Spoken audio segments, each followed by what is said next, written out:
Who is the most underrated actor of all time? It's Dolph Lundgren. Correct. Why? Well, because of his spiky hair and his ice-cold demeanor and his big muscles. Absolutely. I must break you.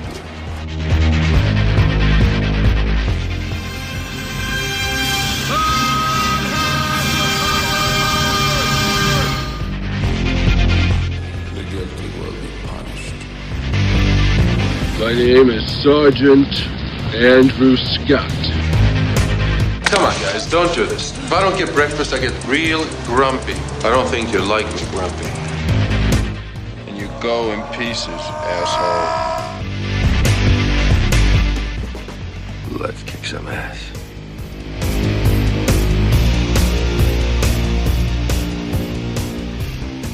Hello and welcome back to I Must Break This Podcast, the fan podcast celebrating the cinematic career of action legend Dolph Lundgren. Today we're going to 2013 and looking at the action, horror, science fiction hybrid Battle of the Damned. In this new take on the zombie genre, Dolph plays Major Max Gatling, a special forces badass who teams up with a band of renegade robots to fend off an unrelenting army of the undead. You'll have to move fast. In and out, no more than a day. And don't believe what you may have heard. There's nothing in there now.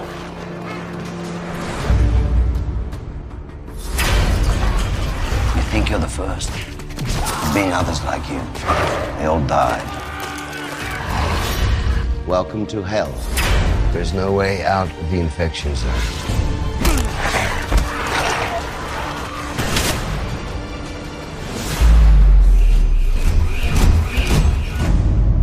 Robots.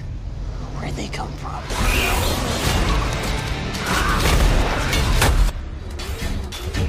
What are you? Advanced utility robots. You dangerous? Yes. Zombies, killer robots. Nice town you got here. Who's your commander? Major Max Gatling.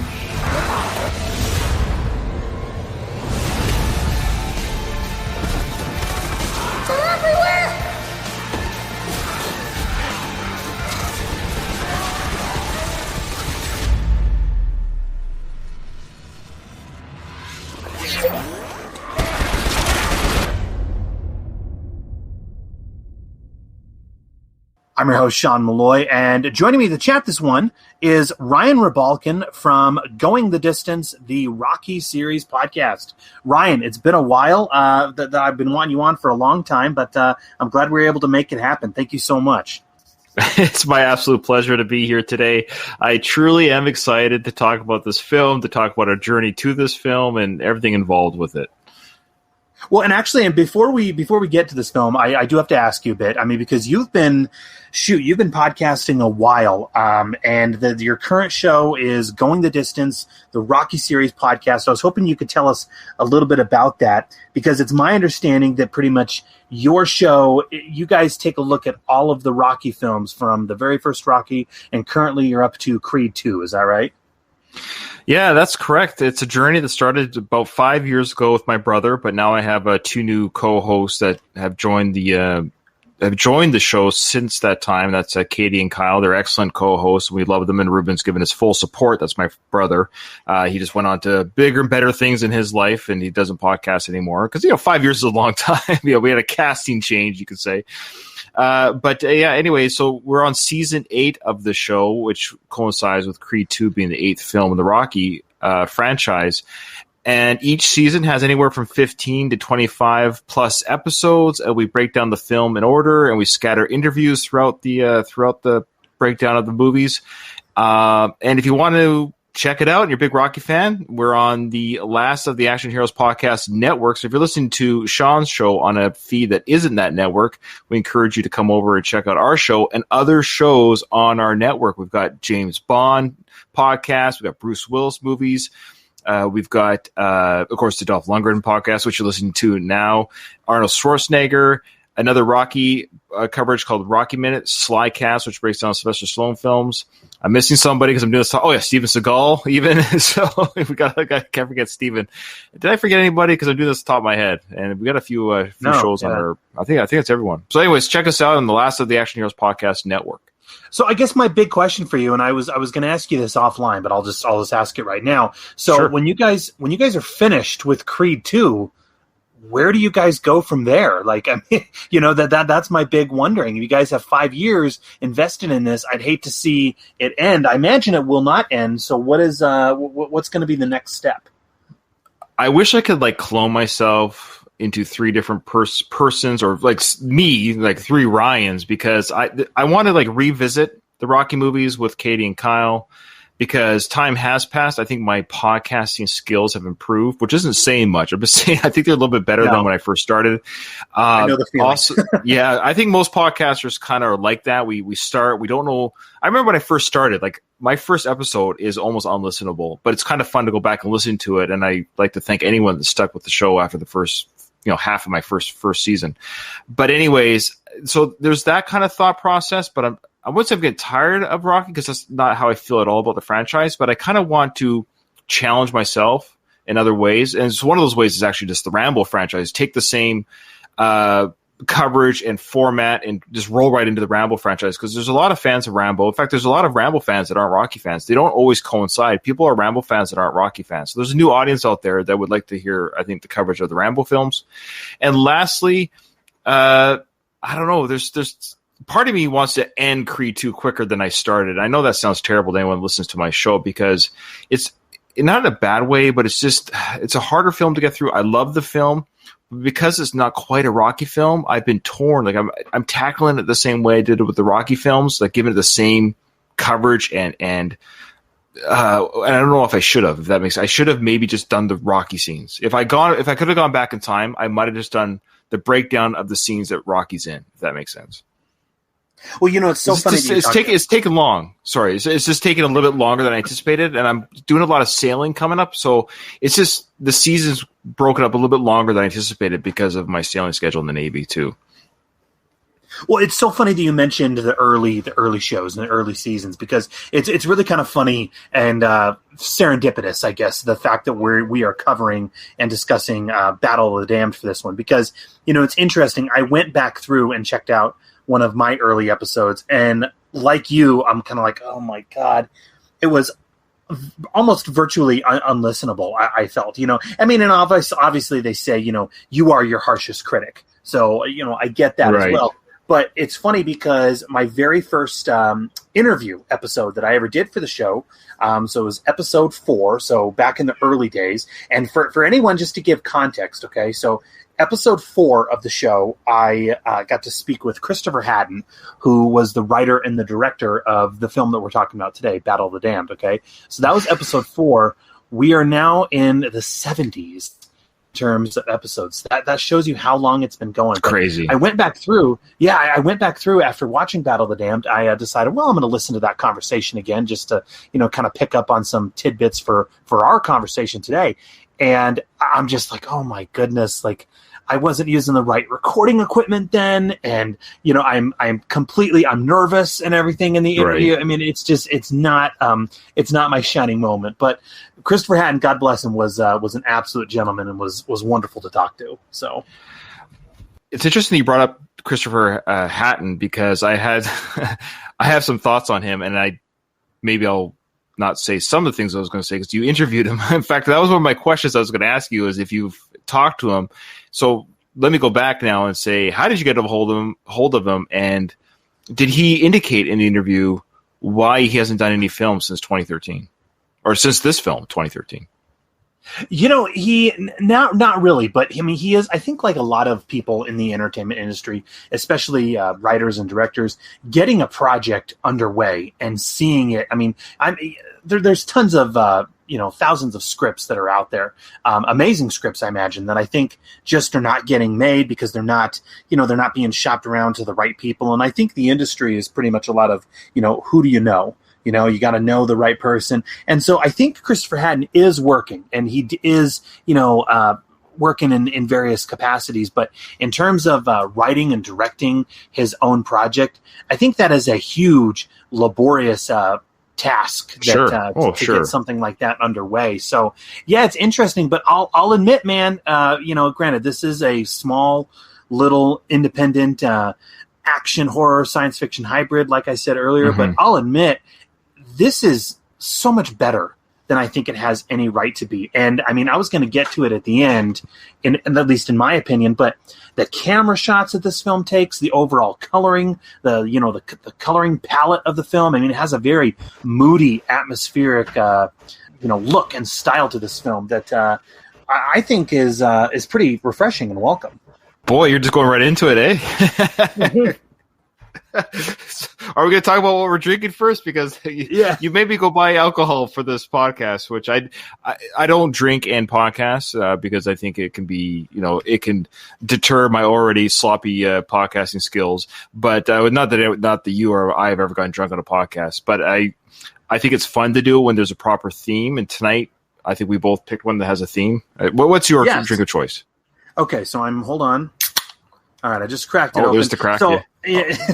So, I mean, if you've listened to the shows, I try to pick a beverage that I think aligns with the film thematically in some kind of way. And so, I'll be honest, a lot of times I just kind of look at the can, and if it's a cool looking can, I will, I will partake. So this one, it is called a Dagger Flute Citra India Pale Ale. It's by the Illuminated Brew Works out of Chicago, and I mainly got it. I think I sent you a picture.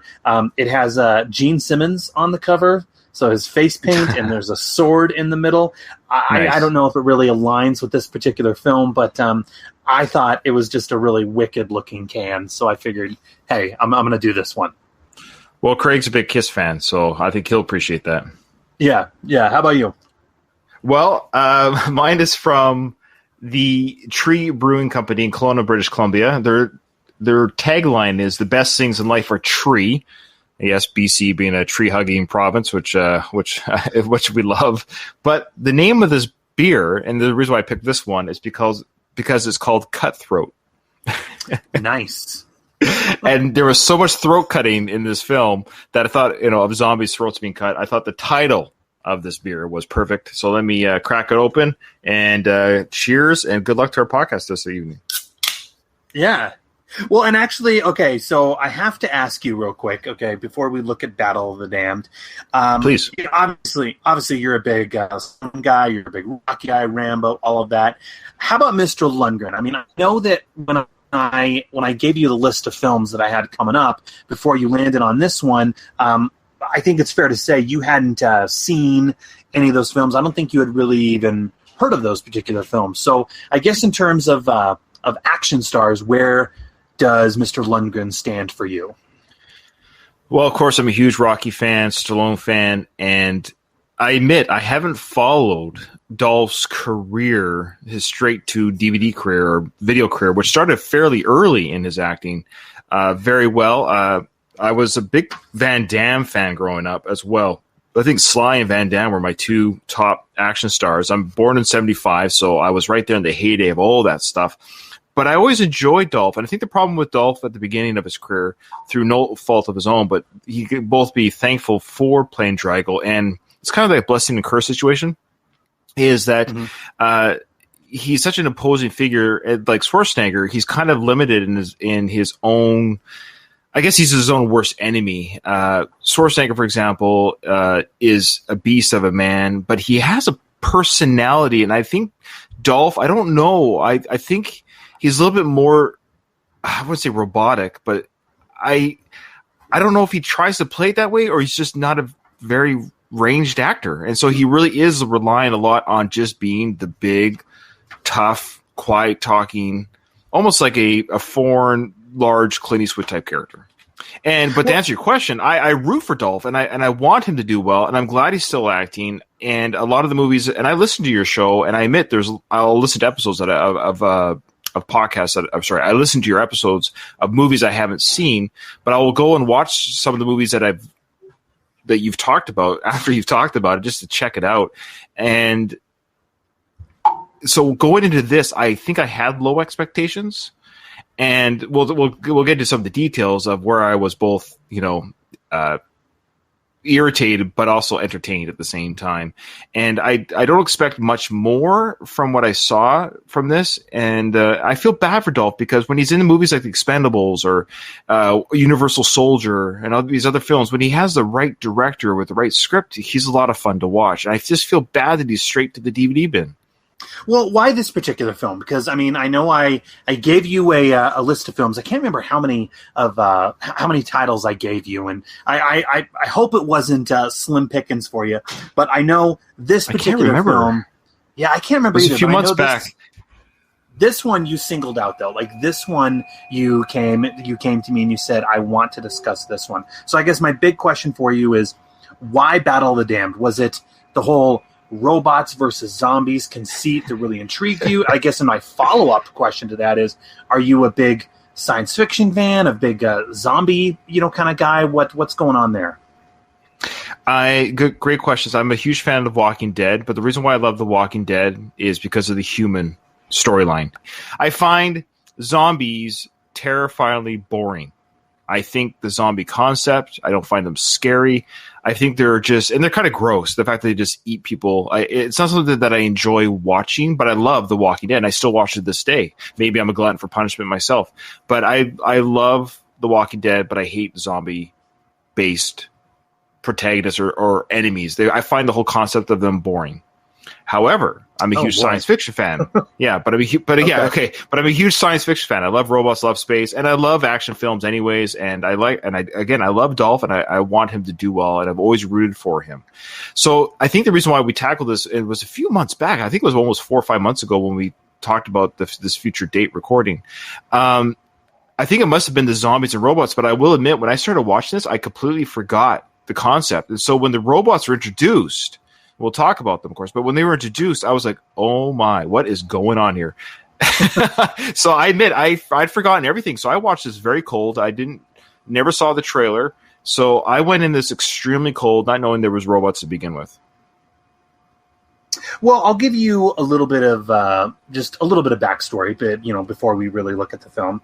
And again, a lot of this comes from Mr. Hatton, because this was, again, my very first interview for the podcast. Was I got to speak at length with Christopher Hatton, and so the film was initially conceived as being a follow-up sequel to the director's previous film, called Robotropolis. Okay. And so if you look, right. I have not seen, okay, you saw that. Yeah. And so I have not watched all of Robotropolis. I've seen the trailer and a couple clips and everything. But the most interesting fact I think about that particular film is the robots in that film they look exactly the same as the robots in Battle of the Damned. So it could almost be looked upon as being an unofficial sequel of sorts, but they didn't change up the robot design from that film. It's the Chris Hatton universe.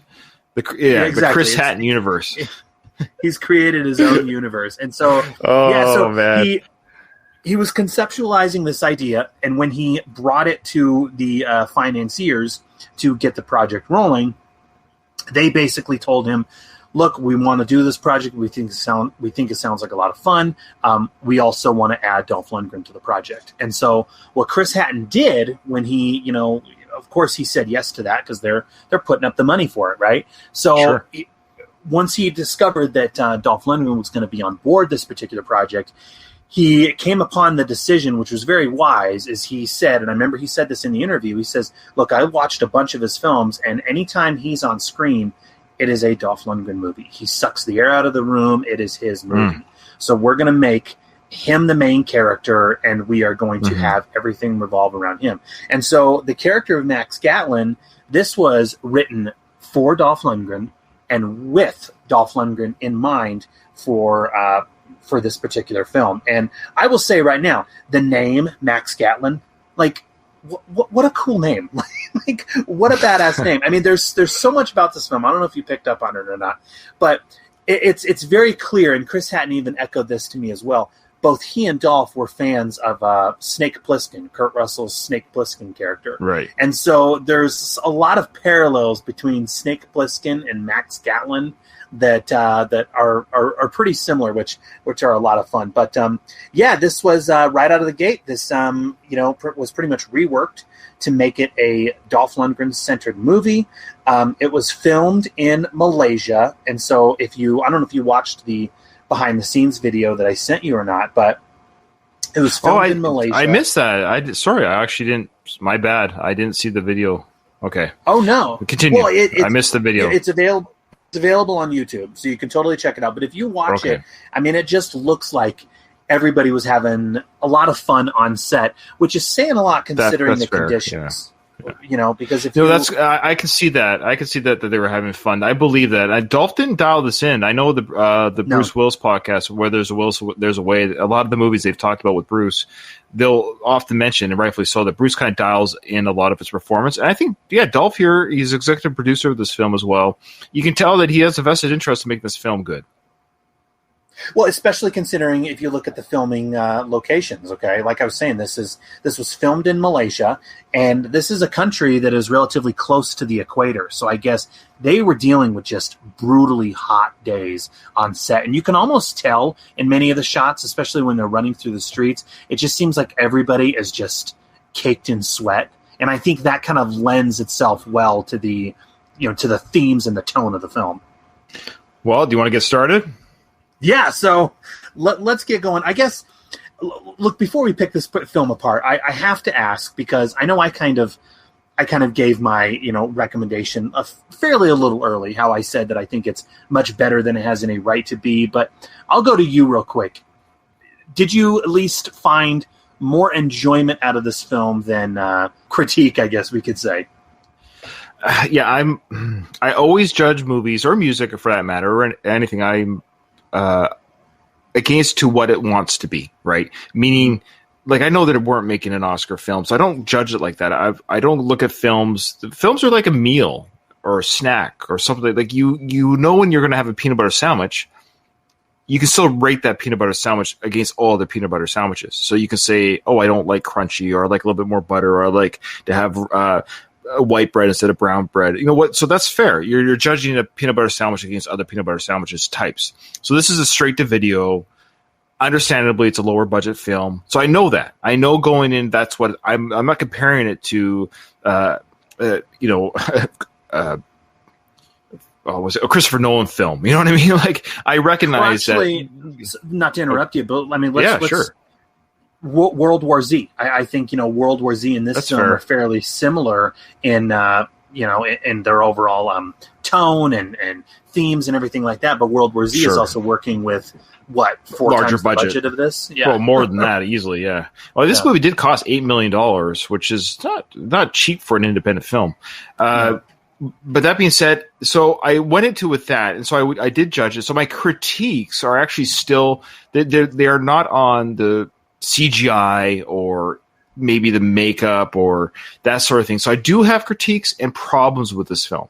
Was I entertained? Yeah, I was. I had fun, and there's actually a couple legit good moments that I thought, oh, we have something here. So we can go. Do you want to go in chronological order? Because I actually took notes sort of in chronological order. I'll take your lead on how you want to go through this. Or do you just want to go through the critiques or say the things we like first? Whatever order you want. You're the boss. I'm the boss. Thank you very much. No, well, there's two things actually before we.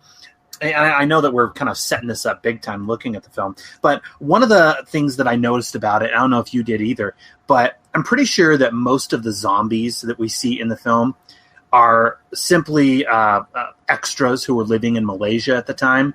And I think the direction for them was essentially, we're just going to paint your faces with smeared blood, and we just want you to run. Okay, I think that was pretty much the direction, was we just want you to run. But I will say it, man, they do an awesome job, and they are downright frightening in this film. I mean, they're not the slow-moving zombies like from Night of the Living Dead. They are sprinting in this film, and it's freaking frightening. Every scene they are in, I'll admit it. Yeah, it's better than the lumbering zombies of like The Walking Dead, for example. This is definitely the running insane. a version of the zombie, which I like. That's the World War Z version, where they are runners. I guess they don't fatigue the way humans do, or are non-zombies. And they do mention in the film that they're not quote-unquote zombies, that there's some sort of cerebral disconnect where they're just more animalistic and crazy. They don't speak. You can't communicate with them. They do want to eat you. That seems to be the big thing. They do tear people apart and eat them, consume them. So I do have problems with the zombies, though, where this is a problem in all films dealing with creatures. If they don't, or if they're not consistent within their own universe, that's the thing. So they're in this universe, yes, they're running. Well, we should say, why are these zombies? We should tell our audience why do we have zombies? And you said that they're Asian. Well, that's because the city that's infected is in an Asian nation, but they never say what Asian nation, or did I miss it? No, they don't say it. I think that was pretty much, look, these are who the financiers of this film are, so this is where it's going to be filmed, and so what you see. Okay, but that's the problem with what we get, and that's one of the problems I have with the film is, yes, they do mention in the news or whatever it was, the narration of the news, that a city had a virus from some sort of government lab or biolab, and this was again 8 years before Corona. So take it for what you will here, but art and life and art. But a virus was created in the lab, and it got out, and it infected the city, which is fine.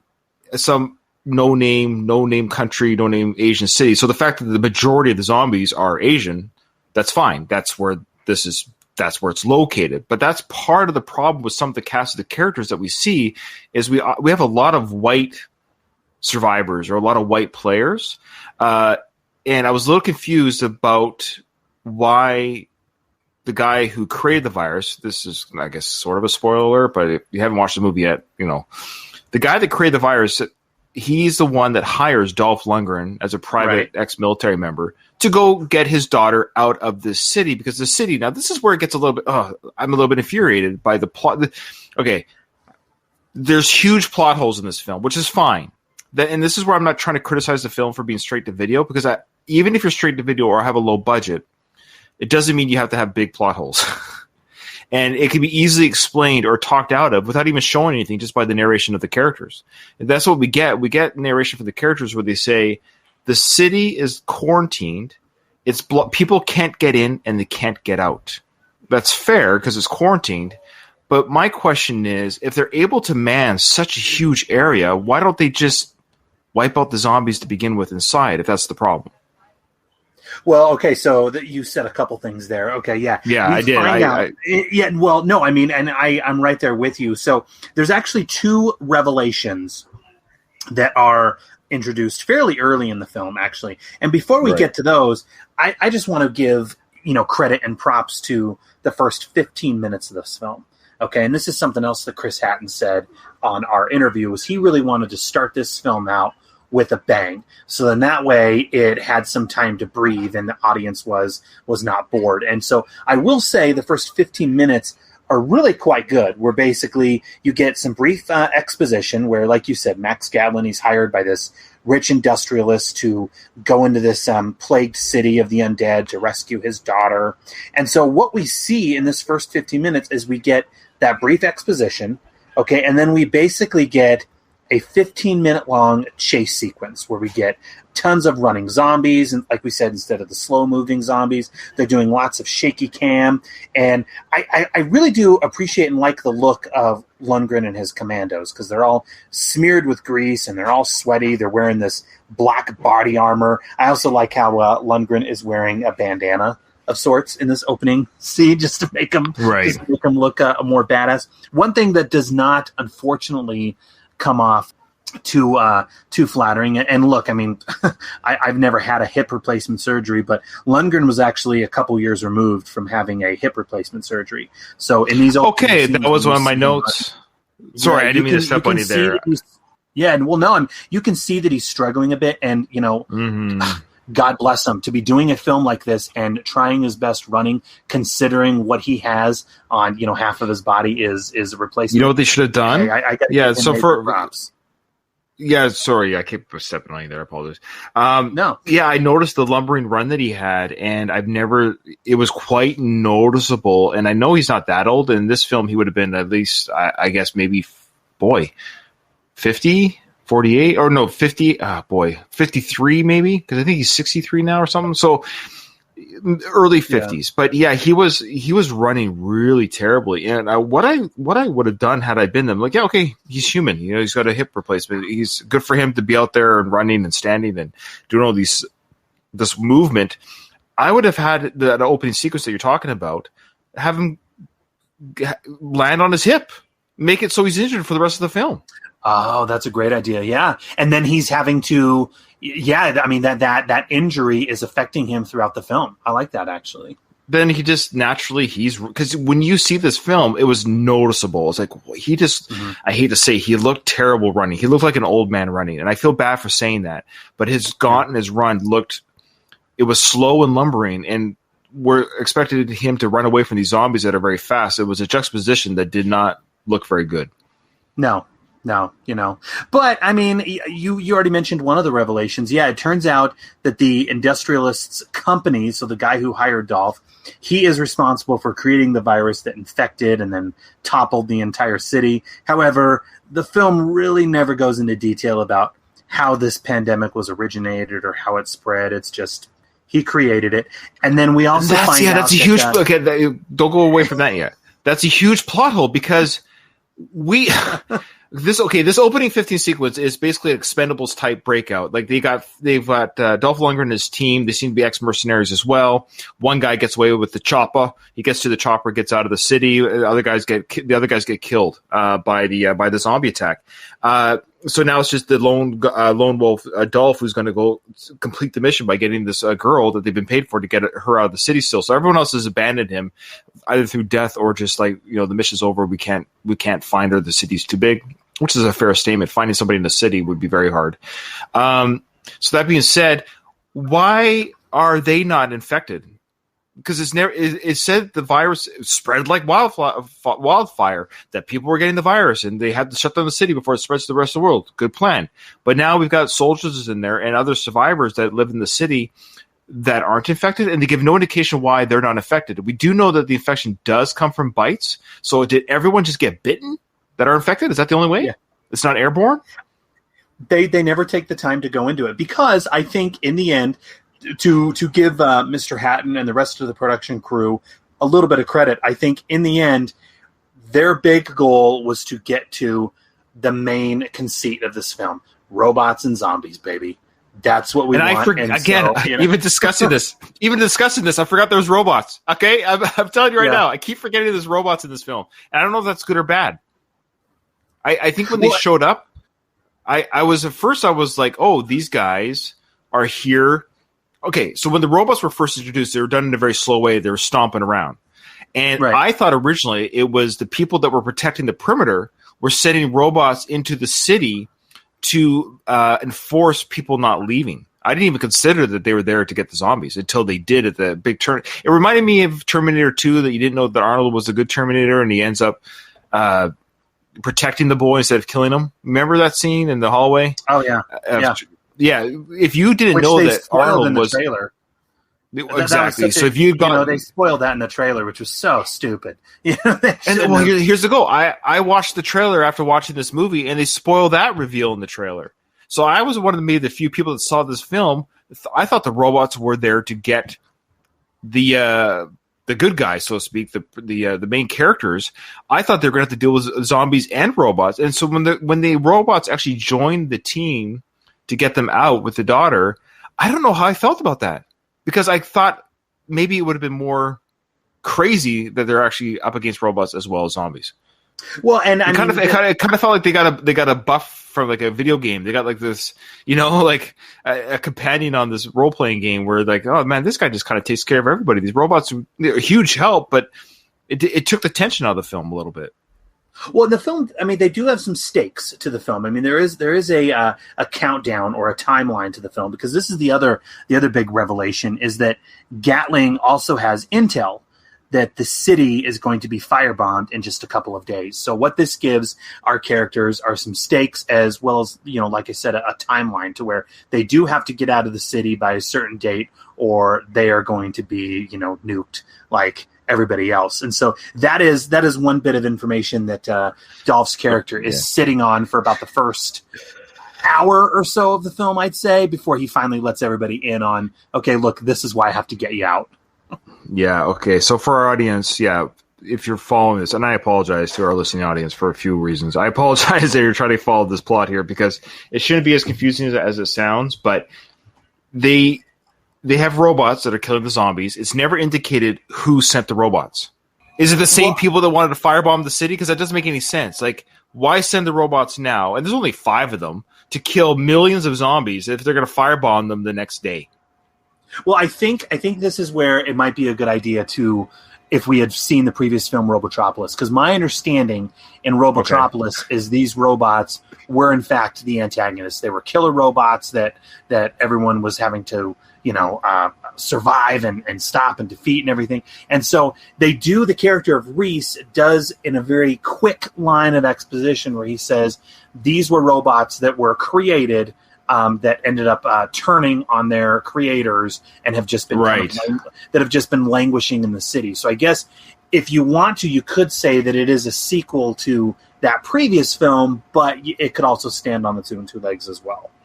Sure.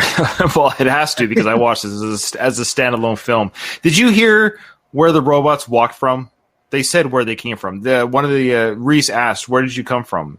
Did you hear where they walked from? Remind me again. He says, "We walked from Japan." Nice. Now, I'm not a geographical expert, I admit, but Japan is a country surrounded by water. So you can't walk from a country outside of Japan by land. Unless they walked underwater. Maybe, I mean, if this film had more of a budget, then you could have gotten a really cool scene of them, converting into like some kind of mobile underwater vessel or something like that. That would have looked kind of cool, but it didn't have the budget or the resources to pull that off. So they walked from Japan. Again, who sent them? I'm just confused. Ryan, this is robots versus zombies, Ryan. We just have to, I'm sorry. Again, I don't blame it for the low budget. Dolph did a great job. I actually enjoyed Dolph very much in this film. I thought he was great. I thought he handled his scenes very well. I thought he handled his action sequences very well. But for me, this is going to not really be a hot take, but I actually enjoyed the human drama, speaking about Walking Dead, much more than the action. I actually enjoyed... so when the movie first starts, he has a big sequence.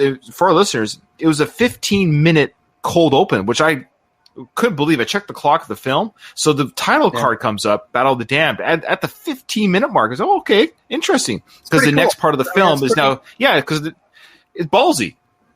In a weird way. Because Yeah, because how should I say this? It kind of makes the film be more important than it has any right to be, if that makes sense. Like, this is Battle of the Damned. It's like, okay, but I like it at the same time because it's being treated like this is being on a big screen waiting for people waited 2 years during this production to see this film, but we haven't, but I like the idea that even the film starts off with, it's a Chris Hatton film. Like, you do that when you're Steven Spielberg or Christopher Nolan. You don't do that when you're Chris Hatton. But I love the idea that, it's a Chris Hatton film? Okay, this is going to be good. You know what I mean? Like, sorry, I don't mean to crap on this guy, but for your second big film to say this is a Chris Hatton film, it's kind of a ballsy statement. Like, this is a Ryan Rebalkin podcast. Like, stand by for some amazing stuff, ladies and gentlemen. Well, and... Okay, so I mean, we already kind of danced around it, but before we get to the human component, which I'm glad that you brought that up, so that's an excellent segue, I do want to just give a little bit of time to the character quirks that Lundgren added to the character of Max Gatling. And we mentioned it briefly, but look, we have to mention it again, okay? There's these little character touches that I guess were, in fact, Dolph's idea. One is the reading glasses that we see him pull out quite a bit. And the classic aging protagonist. I wear glasses. I'm getting older. There you go. And the toothpick. Okay, you notice he always pulls out that toothpick and puts it in. And so I can't help but wonder if in these moments here, Lundgren is channeling not just Snake Plissken, but also Sylvester Stallone's Cobra. No, that's fair. Yeah, I see that. Yeah. Okay. Scene. Yeah. So, anyway, but I mean, you mentioned the human component, so let's just get there real quick, okay? I mean, so things before you do, we should say at this point in the film, after the mercenary team has been split up or killed, and Dolph's character Gatling. By the way, Gatling, is named after a gun. So I find it interesting. His last name happens to be a Gatling gun. That's the old Western gun, the old machine gun of the West. The one you rotate with a lever. And he doesn't get to fire at it, does he? No, that's true. Yeah, that would have been awesome. Yeah. But I love those names where it just so happens this guy wasn't a kindergarten teacher. He's a mercenary. Of course, the last name Gatling. Okay, but it's like that episode of Seinfeld when I don't know if you watch Seinfeld or not. Did you watch Seinfeld? Oh, I love it. Yes. Yeah, I called before. I got this notice in the mail.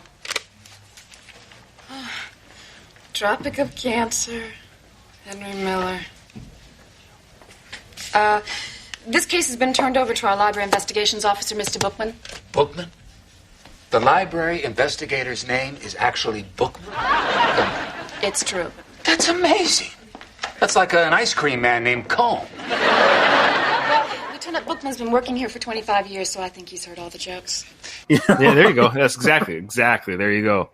So the next sequence is we see a female character on her own, and she's got this like crazy makeup under her eyes.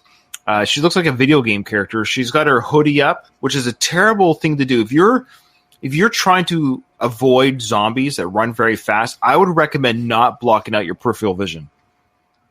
So it's always a weird movie trope when you see the main characters blocking all their view behind them or to the side with a hoodie on. If you ever put on a hoodie, you can't see to the left or right of you. Well, there is. I'm glad you brought that up because there is, in my opinion, a really effective and a really awesome jump scare in that scene where she's in that convenience store. Yes. You know the scene I'm talking about? It's one of my notes, and I will say that was a legit. Don't watch the trailer, ladies and gentlemen, if you're going to watch this movie. I guess now we're telling it to you. But that was a moment where it was actually at that moment where I was hopeful that we had something different here.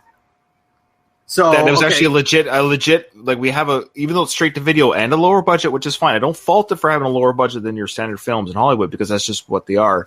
I thought, that's a well shot. And I'm a guy that doesn't scare easily. I don't scare in movies, but I was like, that was good. That was pretty effective. So spoiler, I'll just say it right now. So basically, Jude, that's the character's name, she's in this convenience store rifling through, trying to get some supplies. The convenience store worker, who is one of these zombies, is behind the counter. He appears to be asleep. And so the camera moves to Jude's character trying to get something off the wall. Then it goes back to, sleepy convenience store clerk. But in this shot, his eyes are wide open. He is staring right at her and just jumps at her. I'll tell you what, man, I jumped at this part. I think that was so well done and so effective. No, I absolutely agree. Totally agree. Yeah. Well, so how come the zombies don't climb ladders? That's a good point. But they do sprint like hell, man. They sprint. I'll give them that. So they're able to navigate corners. They're able to chase after their prey. We do see them do stairs, but they're unable to climb a ladder. I didn't even think or about a gate. That. Well, because we see a scene where Dolph escapes them by going over a gate, and they just crash into the gate to reach out for him. It's an effective scene that they're grasping for the character, and Dolph puts in his toothpick and says, "Ha ha, you can't get me" type posture. But I'm like, why don't they know to climb over the gate the same way they climb a stair or navigate a corner? Well, you brought up a really good question. But here's the next question I had is when Dolph does rescue, or Dolph's character, Max Gatling, when he finally does rescue the Jude character, I had to rewind it because I was struggling with, how did he find this motorcycle and how did he find her as easily as he did? I guess maybe he was just traveling where there was noise, I guess, right? And we should also tell the audience that the zombies come out when there's noise. They make that very clear, but they're inconsistent again with either where the zombies are located or their care factor about making noise. So the motorcycle is extremely loud, so his rescue vehicle is the noisiest thing he could find. So he's driving around his vehicle to pick up his mission, the daughter, who turns out to be this girl, Jude. We don't know how. There's no indication why or how he found her. We're almost led to believe they already knew each other.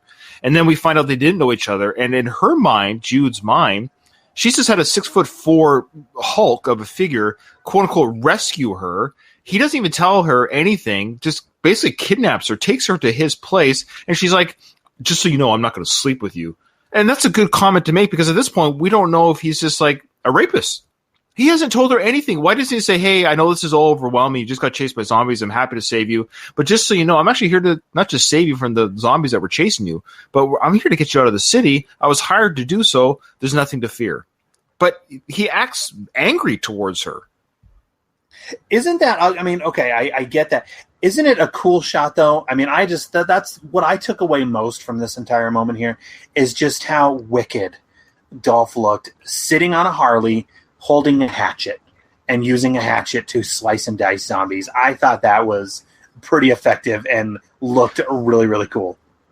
No, that's a great sequence, but that's where he's like, it's almost like a Terminator part. Go, come with me if you want to live. You know, like that's exactly what happens. He comes on a motorcycle, Terminator style, takes out the zombies with the axe. Great effective. Again, silent killer. Use the axe. You'll spare your bolts. A lot of great hand-to-hand combat against zombies in this film to spare your bolts and to be quieter about it, not to attract more zombies. But there should have just been, like, I'm not a director, I'm not a writer, but if I was I always wanted to be a quality control person on the set. Like, I would have said, okay, at this moment, these two characters have met for the first time. There has to be more of a human, naturalistic way of saving her. She should be like, she should have almost been like, I don't know if I want to get on this bike. But then she looks over her shoulder and goes, but I've got 30 zombies chasing me. It's either the stranger who looks scary in his own right, jump on his bike and get away from the zombies and deal with him later, talk to him later, or I take on the zombies. But there was no indication that she just jumped right on like they've known each other forever. And then when they get to his house or wherever he's been holed up, you know, she's like wondering if she's going to get raped. Like there was no discussion. Well, fun fact real quick, because, I mean, I did do a little bit of research, and I don't know if you found this as interesting as I did or not, but as I was going back through and looking at all of the various actors in this particular film, I looked up Jude, and so the actress who plays Jude, her name is Melanie Zanetti. So for me, Ryan, this was a really fun fact, okay? She does her most recent acting gig is she does voice work on a cartoon series on Disney called Bluey. And this is, I don't know if your kids, they might be a little too old for it, but my kids adore this show. It is an Australian cartoon about a family of Australian cattle dogs, I'm assuming, and the wacky adventures they get into. But she plays the mom. So I guess we can say Dolph here, there's degree of separation between Dolph and Disney. I guess right there. There you go. So, yeah, pretty soon Dolph will be a Disney character. But yeah, so that was my biggest complaint about that, because even I, as a viewer, was confused. I was like, is this his mission?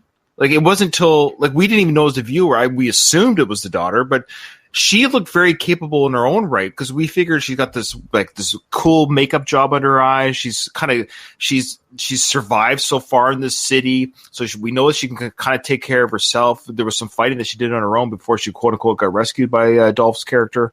So I'm like, is this the daughter? Because she's doing okay so far on her own, and if she wanted to be saved or any indication she needed saving, she wasn't showing it just yet.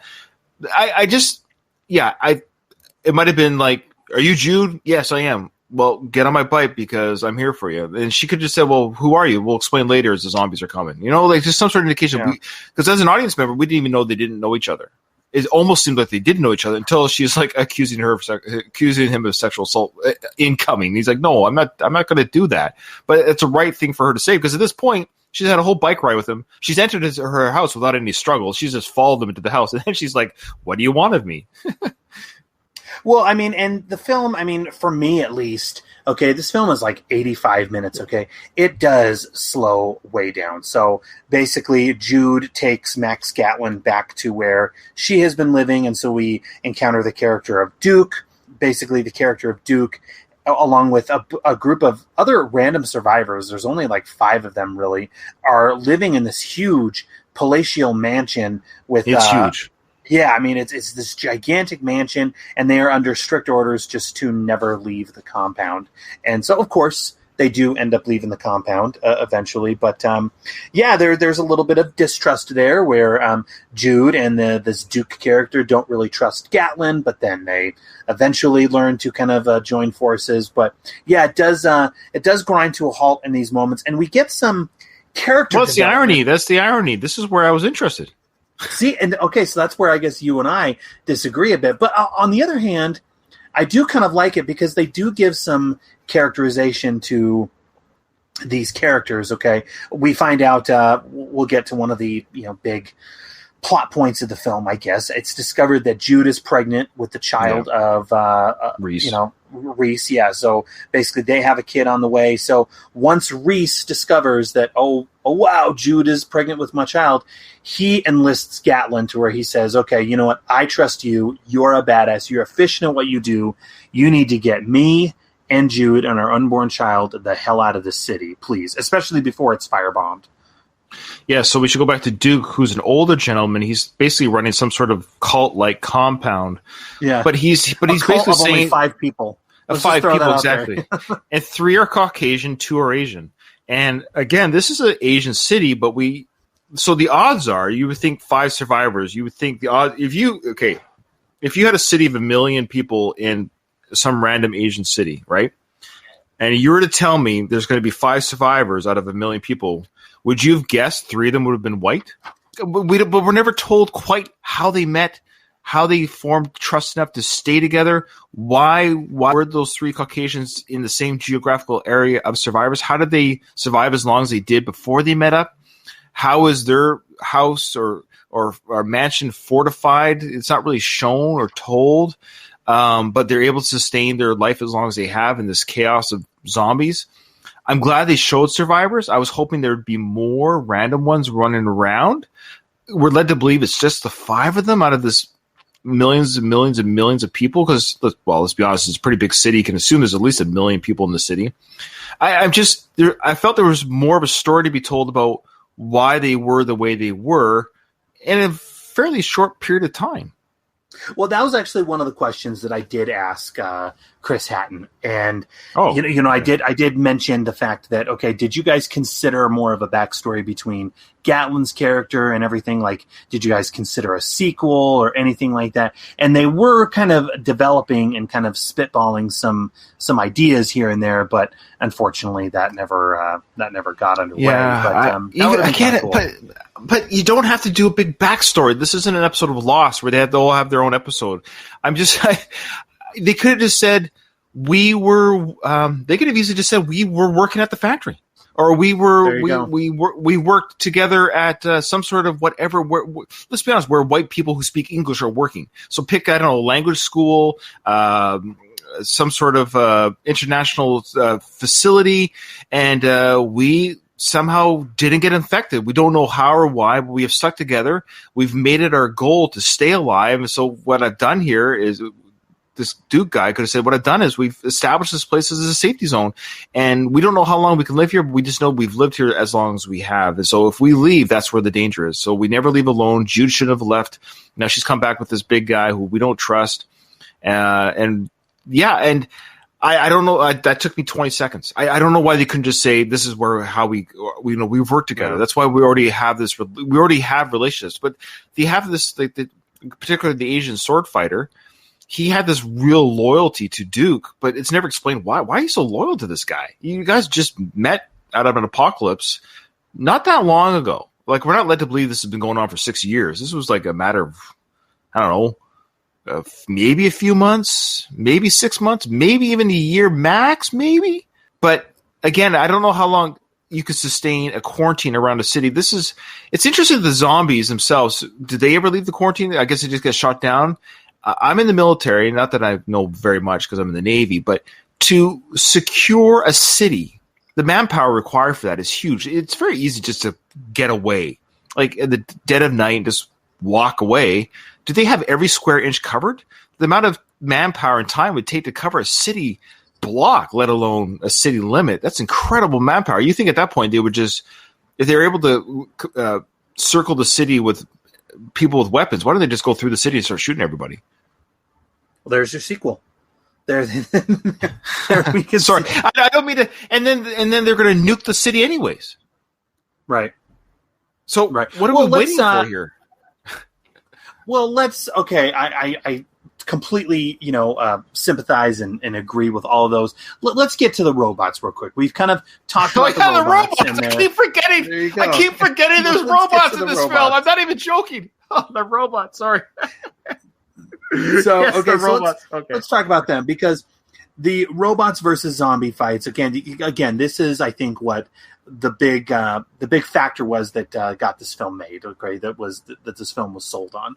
Okay, so Gatling and Reese are in the city. Like I said, Reese he doesn't really hire, but he enlists Gatling. Reese says, "Look, I need you to get us out." Okay, and of course, Jude is Gatling's mission. Okay, to get her out as well. So as they're in the city, they encounter this rogue army of killer robots who are just wandering the city. 5. And they discover, there you go. And they discover that these machines, they are extremely skilled at dispatching zombies. So what Gatling does is he reprograms them so that they are now soldiers who are going to assist Gatling in destroying the zombie hordes.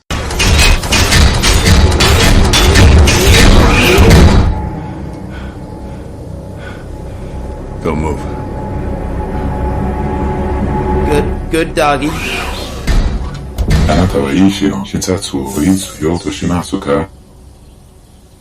Say what? Do you require medical assistance?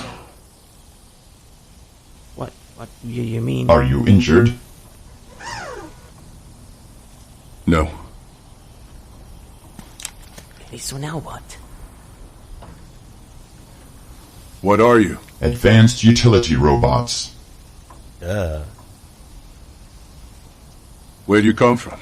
These models were assembled at Medora Industries Robotics Hub, Tokyo.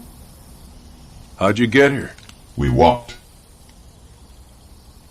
You dangerous? I do not understand. Are you gonna hurt us? No. You ever hurt anyone? Yes. Ever killed anyone? Yes. Why did you do it? The operating code of all models in service on the Medora Deep Crescent location was corrupted, causing a system-wide execution error. You got that? Okay, so what happened? The error was corrected. What about them?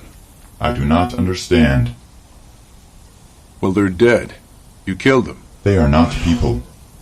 How do you know that? Sensory devices indicate normothermic values are too low. They are not people. Means they're too cold.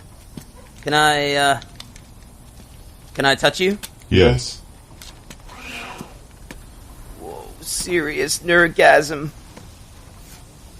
And so we do get, and again, this is something else. I hate to keep referring back to, the episode that I did, 3 years ago or so. But this is something else that Christopher Hatton said, is he said, look, we wanted to have a lot of robots versus zombies fights, but unfortunately we didn't have the budget and the resources to pull that off. So we do get a few that's in there. And I don't know if you picked up on this or not, but in these robots versus zombie fights, what we get is we get tons of shaky cam and then close-up shots of the action. And so I have a theory about this here, and I thought I'd get your opinion on that to see. Well, the shaky cam was the shaky cam.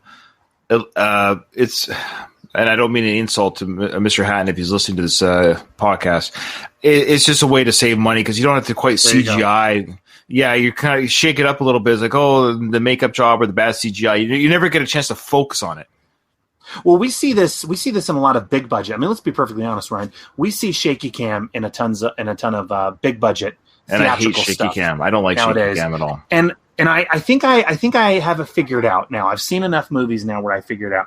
I think directors, producers, whoever it may be, I think that shaky cam is almost it's almost kind of a sort of a special effects Band-Aid of sorts, where it can hide some of the shortcomings that are there in terms of the special effects and the fight scenes, etc., but still look respectable and still look cool. Same thing with slow motion.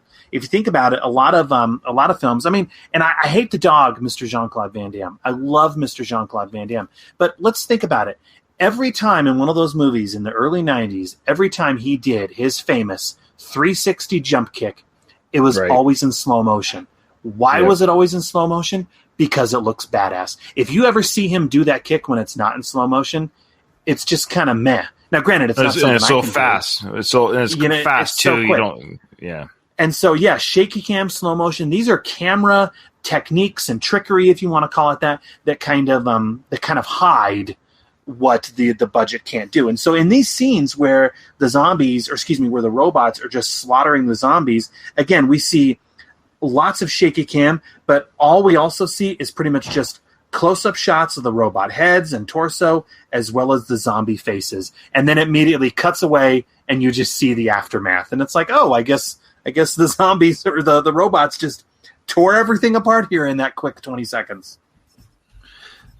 Let me be. I feel like look, the film deserves the critiques I'm giving it, but I will give it credit where credit is due. And one of them, well, of course, I'll say it again. Dolph was great in the film. He's very. This is a film that showcased his ability to carry a film, which I hope I have to go back and watch other films where he does this, where he's kind of given a movie with huge plot holes, which is fine. This is part of movies, I understand. And I always say movies have to live within their own universe. I'm not trying to compare the plot holes to real life. I'm just saying within this universe, I didn't understand the inconsistencies and why things were happening the way they were.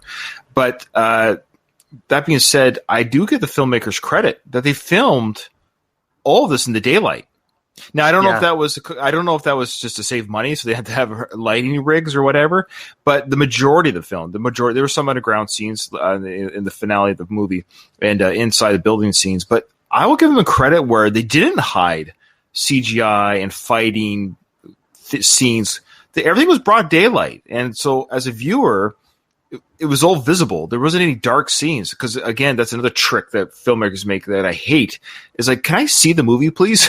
So this movie, at least I got to watch it. It was there. I got to see everything. It was nice and bright. Well, I think this is also, I mean, and I've echoed this on previous episodes of the show, but because I don't know if you knew this or not, Ryan, but this is not the first post-apocalyptic movie that Dolph Lundgren has had the pleasure of doing. Yeah, but I think this is one of the big perks to where a lot of directors like to do films that are that take place in like a post-apocalyptic world. Because if you really, really think about it, a movie that takes place in this post-apocalyptic wasteland or what have you, these are relatively cheap to make and produce. Because if you really think about it, you don't need much in terms of sets, okay? And what sets you do have can be half built, if you will. And then you can also film in daylight and use natural lighting, so you don't have to rig lighting or anything like that. And so it makes sense why, I mean, if you think about it, think about all of the direct-to-video films that came out throughout the 90s and the early 2000s. They all took place in the future,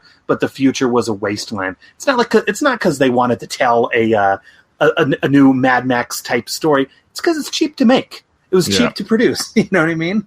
Right. So I'll give them credit for that. And we also get, I mean, and I don't want to throw it out there because it was also in the trailer for the film, but there is a great money shot of the film, and I'm sure you picked up on it as well. But I think this is one of the things that was sold. We get a great money shot where Dolph and one of the robots are standing back to back, firing their machine guns. It reminded me of that shot in the first Avengers movie. Do you remember that where the camera circles around the team as they're gearing up? That's what we get there.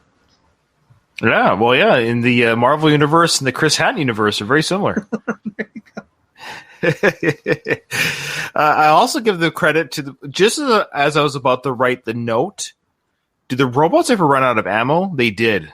I'll give them credit. They ran out of ammo. So there you go. Again, a credit to the quote unquote realism. The robots, we've run out of ammo, and then they just started beating zombies with their fists. I'm going to go back to it, though. I like the idea you brought up earlier about writing Dolph's hip injury into the script, because then that would have been cool as well, where Dolph said, look, I can't take on these hordes by myself. I need to enlist these robots here. You know what I mean? Like they can do physically what I cannot do at this moment here. I think that would have been kind of cool. Agreed. Now, what did you think of what seemed like it should have taken a long time, but I think in movie time it might have taken 2 hours.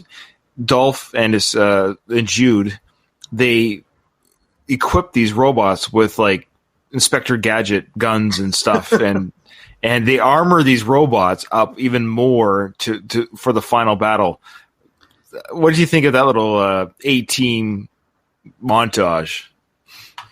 Hey, it was a montage. I appreciate montages when they're shown in films, but I at that point, to be perfectly honest, Ryan, I was kind of like, look, it's robots versus zombies. I'm not expecting too much more here, and to be perfectly honest, on that front, I think it delivered.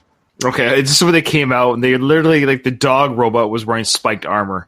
Yeah. I guess there was that little sequence where we see the point of vision through the robot dog's robotic eyes, and we're seeing him skewer zombies as he runs through them with his spikes. Right.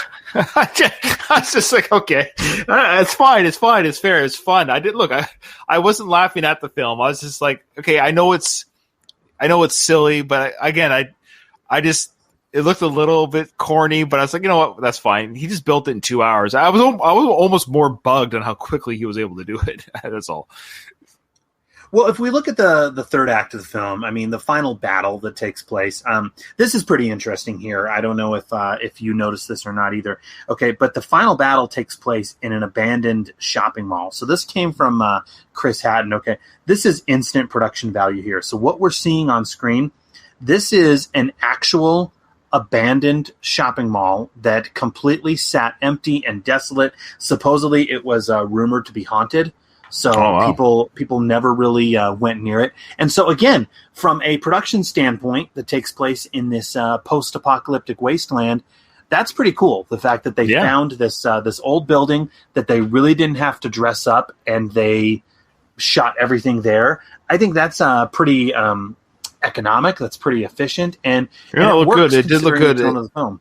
Yeah, and it did look good because I was thinking while I was watching, of course, this is a stupid statement. I was thinking while I was watching that the set looked really good, and there you go, that makes sense. They kind of had a ready-to-go set, so it worked in their favor. Okay. And so, okay, spoiler, I guess. Sure. Gatling, Jude, and Reese, they are able to escape the firebombing, but Gatling here... Come on, okay, slow down. Bombs... of nuclear power were dropped on them, and you know how ladies and gentlemen, you know how you can escape a nuclear blast? This is science. This is actually science. Just go underwater. Water, deflects nuclear warheads. Oh, there you go. Yeah. I love how they would have been cooked. Bill Nye. Yeah, they would. Oh man, they would have been cooked alive at the very least. But I love how they come out of the water and there's literally fire. And this was very poor CGI fire, but there was fire all around them. They're having a conversation, like no feeling of the heat or pain or the fire that's enveloping because you're in water. So there you go. To escape nuclear warfare, guys, just sit in your bathtub. There you go. Or what did Indiana Jones do? Didn't he get into a refrigerator? Yeah. There you go. He got into a refrigerator. Yeah, we're not going to go there with that. Well, so right before credits roll, we do see Gatling. He's faced with a dilemma here, right? His mission was to not only rescue Jade, but also to eliminate anyone who could be a quote-unquote whistleblower regarding the whole outbreak. And so he's faced with, okay, do I kill Reese or not? However, he declines. He doesn't do it. And the three walk off into an unknown future with the last remaining robot on their side. So apparently they've established a kind of a bizarre little family unit. And some kind of jokes here. Gatling even suggests that they name their unborn child Max, and then he asks the robot to fetch him a coffee as the credits roll. So I would love to see the sequel here that would originate between Reese, Jude, baby Max, and the robot here. I think that's a sitcom in the making. So I was half expecting the robot to actually leave to find coffee. I'm not even joking. I was like, it's going to leave. It's going to follow the order blindly and go grab some coffee. But it didn't. Well, okay, so here we are. I mean, I know we've really gone the gamut of this film, but I mean, it's an 85-minute film. Yeah, it's robots versus zombies in a post-apocalyptic world. Dolph plays a character named Max Gatling, who pretty much fires. What is it? He stands side by side robots and blasts zombies away with a machine gun. It's really kind of interesting because this was actually, I remember when the film was in pre-production and I was following it. I was kind of surprised because for Dolph, I was like, man, this is a pretty wild and weird project for Dolph to do. He hadn't really done anything horror related, if you will, in his career. Right. What science fiction films he had done were pretty, few and far between. So it was just really wild, him in the wake of his Expendables comeback, for him to sign on for a movie, not only where he's battling zombies, but teaming up with robots. It was like, this could be the weirdest thing Dolph has ever done. Yeah, that's fair. That's fair. But not a bad film. And I know I critiqued it, but I have to critique with the parts, like I said, that I struggled with the most. Just the plot holes were so big that they could have easily been fixed with a little bit more narrative. That's all. You can save a lot. You don't have to have a storyboard it. You don't have to even show it. You don't have to do CGI. They could have just narrated a little bit more to each other why the group is the way they were, the humans that were found. Because, in fact, after Dolph got Jude at the beginning of the film and had her, I was actually hoping and say, I hope there's a band of survivors that we get to meet. I was hoping for it. And we got it. And they were actually fairly interesting. The leader, Duke, the leader of this group, was actually a very interesting character. And I actually enjoyed the interactions. But again, I was just like, why are you together? And so I kind of like, when some of the members died the way they died, I didn't really feel much of it because I didn't know why they were a group to begin with. A quick narrative would have explained that. Again, a quick narrative just explain how they were able to quarantine and who exactly, what nation or company was agreeing to not let people. So the rule was, I don't think we even stated it quite enough, is that nobody was allowed to leave the city whether they were infected or not. So they're just saying, if it sucks to be you to be in the city of zombies. And so it's a real barbaric thing that they wouldn't even take survivors. So survivors weren't even allowed to leave the city, but no explanation of who authorized this, who's enforcing this, and why. Again, a quick narrative could have just said, why, they don't want it to spread. Okay. But we see that there's survivors who aren't getting infected. Shouldn't we study this? Also, what nations are supported? They would never allow this to happen. No survivors can leave. They would never nuke a city with the survivors there. It's just impossible. But this was allowed to happen, again, by what nation and what authorization? Well, okay, so story quibbles aside, okay, I do have to ask, because I always like to do two recommendations. I like to do two recommendations, Brian. One as a film in general and one as a Dolph Lundgren film. So you've basically kind of given us your recommendation as far as a zombie film, but what about as a Dolph Lundgren film? Okay, someone who has not seen a heck of a lot of Dolph's direct video stuff. What do you think? Where does this one stand for you? Well, absolutely. If you're a fan of Dolph Lundgren, you need to see this film. I enjoyed it, and I like Dolph. And here's the thing: I do like him. It is a straight-to-video. It is lower budget.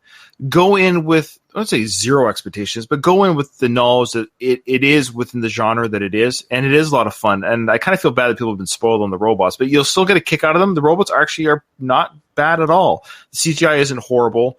Their personalities or how they operate is pretty good. Like, I don't really have any real complaints about it. I just, as a film, I enjoyed the human dynamics more than the actual fighting of the zombies.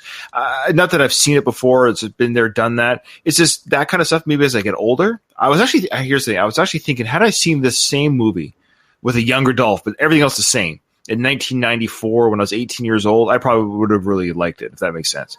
I'm just a little bit older, and I've been there, done that with fight sequences. So nothing new with the fighting of zombies, nothing original. But for a Dolph film and for robots versus zombies, well, it's the first of its kind, I think. So sure, why not? Well, thank you very much for that. With regard to my recommendation, we've basically said it. I think there's really not much to say about this one. I mean, I think this is a fun movie. Okay, I think that's the best word you can use to describe it. Watch it with a group of people, maybe. Watch it with some friends. Maybe even with a beverage, kind of like you and I have. I agree. There you go. Is it exactly high art? Obviously not. No, but I think, considering what the director and the production team and everyone had to work with in terms of budget and shooting days, I think they pulled off a pretty cool and atmospheric action horror movie thing. I think I said it earlier, but I'll echo it again. I think the color palette and the dark, the darkness to the film that we see is very, very striking. And I honestly do think if this film had more resources at its disposal, then this is a conceit that I think that I could see going theatrical for like a summer blockbuster release. You know what I mean? Every summer we've had a Transformers movie for crying out loud. Right. So can you imagine, a zombies versus robots type apocalypse movie? I could see something like that going theatrical. What was the one that we had years ago with the giant robots fighting like the Godzilla monsters? What was that? Pacific Rim? Pacific Rim? Yeah. I never saw that. Go. Yeah. So. Yeah. But in the end, I think at its core, this is if you had to describe this film to anybody, this is Dolph Lundgren, killer robots, and zombies. So I think if that idea is appealing to you, then I think there is some fun to be had here. Absolutely. No, I agree. And I guess in a selfish way, I got to enjoy it even more knowing that I was going to do an episode with you on your podcast. And I feel honored that you asked me to be a part of your show. Yeah, no, well, and I had fun. Talking this film with you. I'm sorry that it took us so long to get together, but we've been running around in the same circles for the past couple years, and we've been talking about it. That here we are. Before I let you go, is there anything else that you want to give a shout out to, or plug, or mention? I know we talked about going the distance, but anything else that you're working on, or anything else you want to mention? I do have another podcast. I don't talk about it all that much, and maybe I should more because maybe get some more more listens. But I think it's a lot of fun. It's called the Worst of the Best podcast. Again, that's the Worst of the Best.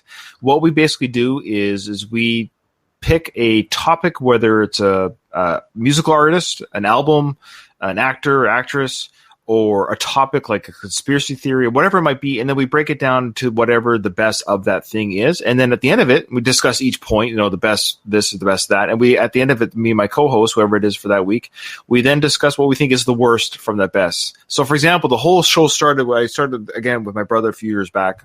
The idea was he was listening to one of his favorite albums and from Pearl Jam back in the day. And he was listening to it again. And he's like, oh, man, this is such a great album. But he's like, even this album has a stinker, so everything that is the best, there's always something that's the worst of that best. And so that's the how that show started. And for example, we just did Metallica, the Black Album, because that's their best selling album, right? So that's how that fell in. So this is their best selling album. It might not be your favorite album by Metallica, which isn't me and my brother. So we talk about that, but we then pick what we think is the worst song from their best selling album. So that's how it works.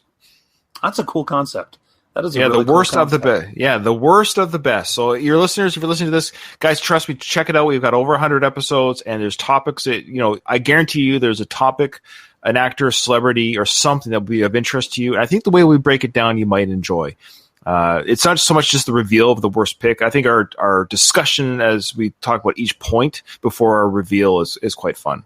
Awesome. Well, cool. Yeah, well, thanks for letting me plug that.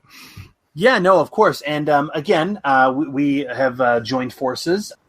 We are on the Last of the Action Heroes podcast network. So there's tons of other cool podcasts. This one, obviously, but yours as well as all of the others looking at the true action heroes of the 80s and the 90s are all over there. Absolutely. I love it. I love that you're part of it. Thanks for trusting us. I think, were you the first one that joined? I think I might have been because you guys were already, you guys already had the Sylvester Stallone ones, but I was the first one after that, and then the other ones just kept coming. So yeah, that's amazing. So thanks for trusting us and being a part of that umbrella. Well, to everyone out there who is listening, please feel free to rate and review the show on iTunes, Stitcher, or wherever else you go to subscribe. We always appreciate the reviews, and we'll see you all next time on I Must Break This Podcast.